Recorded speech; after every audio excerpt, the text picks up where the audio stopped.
Alright guys, welcome to episode number 45 of OG Toys. We're continuing with part 2 of LEGO Ninjago Epic Dragon Battle, the 915 piece set number 9450. So if you haven't seen the first part, go back, look at that, and we're going to continue on with this review. Now the first part did cover the minifigs and a little customizations that we did to improve some of the guys and just give them some different looks, because unfortunately we got 4 figures that are repeat figures that we've seen already in other sets. I'm sure if you're a Ninjago collector, you've got multiples of each of these figures.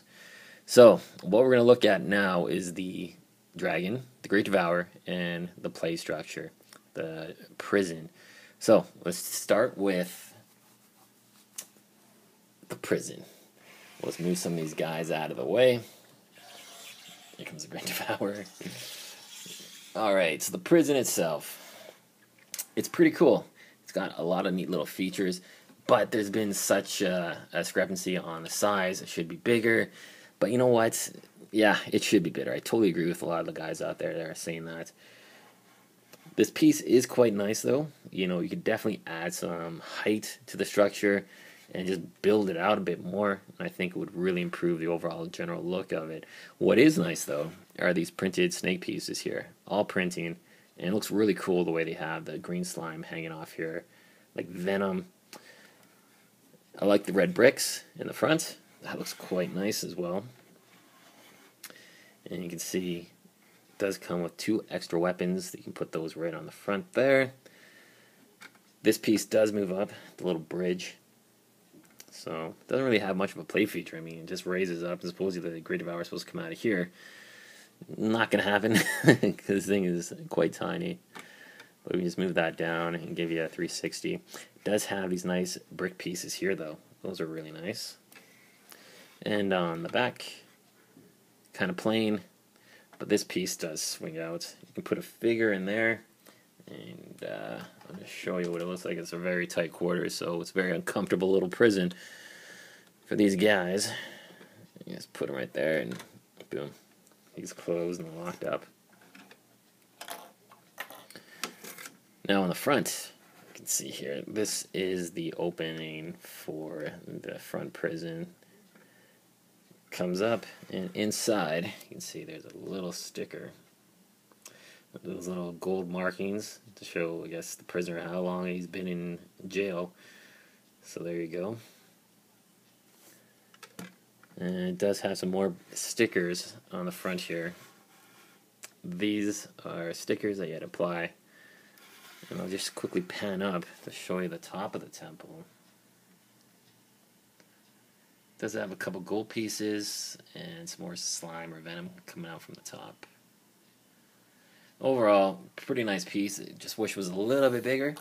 But otherwise, it's quite nice. And there you go. Now we come to the Great Devourer. I really like this thing. You know, people say it should have been bigger. It's fine. I think it looks really cool in comparison to a minifig. There's a pretty good height difference, and I think it looks pretty good. Now the figure, what I really like about it is the snake body. And it was a fun build too. And that's one of the cool things. You know, you buy the Lego. Some of the builds are just less than spectacular. Sometimes it's very repetitive. But I like the way they build the snake. As you're building it, you're seeing this thing come to life, and it's like, wow, that's pretty darn cool. One of the things I really liked was the way they did the head design. Now, the snake vehicles and snake creatures always have this cool incorporated look with the eyelid, and you can see there is an eye in there. It's just a red, clear red piece in there. And it just makes it give it a bit more definition, a bit more character to these guys. It really looks like he's a giant serpent. The teeth as well are nicely done. You got these pieces here we've seen in booster packs, weapons. You got the silver fangs, and what you can do is open up the jaw. You can put a figure in there. Jay, you've been devoured, my friend.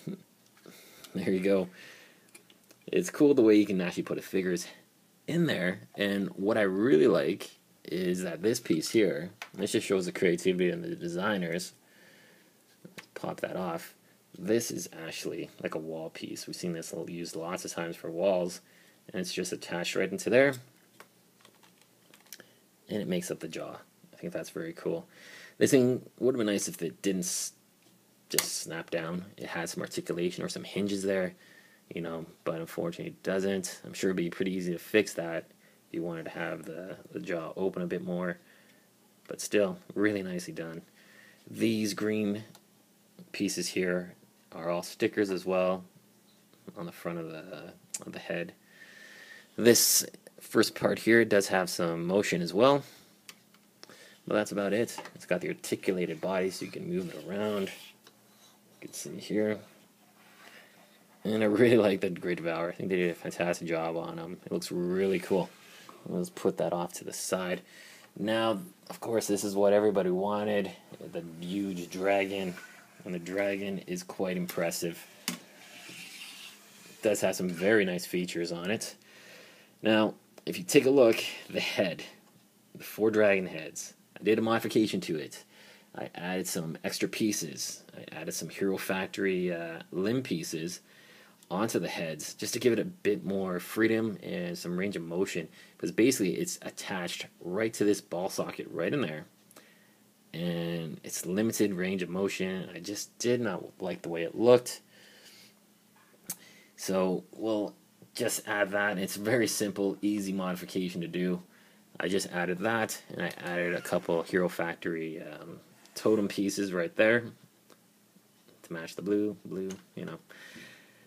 But overall, this dragon is quite awesome. On the bottom here, the other heads, I did add some armor plating. Got this from the Witch Doctor figure from Hero Factory, and just give the dragon heads a bit more motion so you can move around a bit. I didn't like the way it was so stuck together and really obscured the view in the cockpit. But it does come with some really nice translucent green pieces here. If you take a look, we'll just spin this guy around. The tail is pretty much another weak point. I didn't like the tail. Basically, it's just this kind of wibbly, wobbly tail. It doesn't have any really stability. It's always going to be flipping around. It would have been better if you used the ball joints that they used on the Great Devourer for the tail. But it's not a big deal. Yet 4 pieces of Sensei Wu's hat. You know, we got some extra pieces and some extra claws right there. Now, if you take a look at the cockpit, Lloyd ZX is in there, and basically he's attached to a couple of shotguns, rifles, to give him a bit more security. Basically, it just holds the figure in place a bit better. Has a little peg for his feet, and you just add these on and close it up, and there you go. Looks really cool, actually. And this piece I moved into the front as well. This was on, I believe, the bottom of the figure. Just didn't like it. It's kind of a neat looking piece, unique, so I just added it onto there. And there you go. Now the play feature for this thing, and it's massive, is the wings.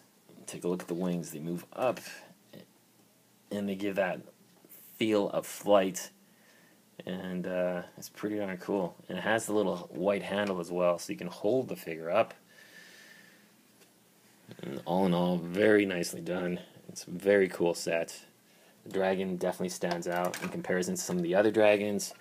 You know, this is probably my second favorite compared to the Fire Dragon. Love that one from the Fire Temple. But there you go, guys. So the set was about $149 at Toys R Us. I did not want to spend that much money on this set because it's definitely not worth that much. I got it on Lego.com. It was about $129. I had about $20 in VIP points, so use that plus the free shipping. So got them for a really good price. I saved about $40 on the entire set. So I got it for about $109. Now, $109, definitely well worth the money. I love the set for that price. $150 or even $129, it's definitely pushing it. You know, it doesn't have enough bulk to the set to equate that pricing. If you're looking about $129, what I would have suggested, if you wanted to get another set, would have been the Monster Fighters Vampire Castle. I think that one's definitely worth the money. It's got a nice big play structure, and it just looks a little cooler. For $109, I love this set, but anything more, I'd have to wait until it went on clearance, and I don't think it'll go on clearance for quite some time because of the popularity of Lloyd ZX, a couple of the other exclusives, and the dragons. Dragons seem to sell quite well. So there you go. So if you have the money, get it. If you have to have Lord ZX, get it now. If not, wait until this goes on sale, or if they will for sure make a spinner set with them or a booster pack. But otherwise, it's not too bad. Could be a little better with the modifications I made. I definitely like it more. So there you go, guys. Thanks for watching. Rate, comment, subscribe. Let me know what you think. We got more reviews coming shortly. Take care.